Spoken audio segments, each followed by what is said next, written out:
الشيطان الرجيم بسم الله الرحمن الرحيم رب اشرح لي صدري ويسر لي أمري واحلل عقدة من لساني يفقه قولي رب زدنا علما اللهم فقهنا في الدين اللهم انفعنا بما علمتنا وعلمنا ما ينفعنا وزدنا علما اللهم بارك لنا في أوقاتنا اللهم اللهم إنا نسألك لذة النظر إلى وجهك والشوق إلى لقائك في غير ضراء مضرة ولا فتنة مضلة اللهم اجعل عملي كله صالحا واجعله لوجهك خالصا ولا تجعل لأحد فيه شيئا.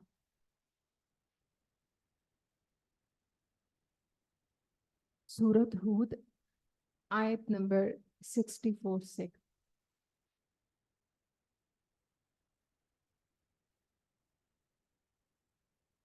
وَيَا قَوْمِ هَٰذِهِ نَاقَةُ اللَّهِ لَكُمْ آيَةً فَذَرُوهَا تَأْكُلْ فِي أَرْضِ اللَّهِ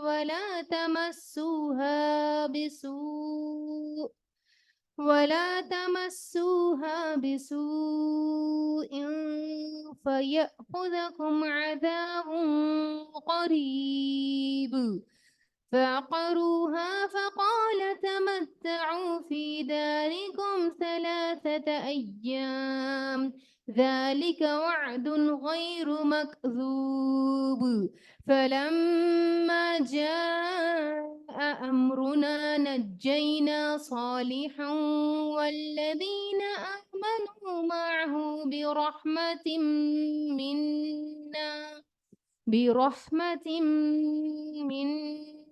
ومن خزي يومئذ إن ربك هو القوي العزيز وأخذ الذين ظلموا الصيحة فأصبحوا في ديارهم جاثمين كأن لم يغنوا فيها ألا إن ثمود كفروا ربهم ألا بعدا لثمود.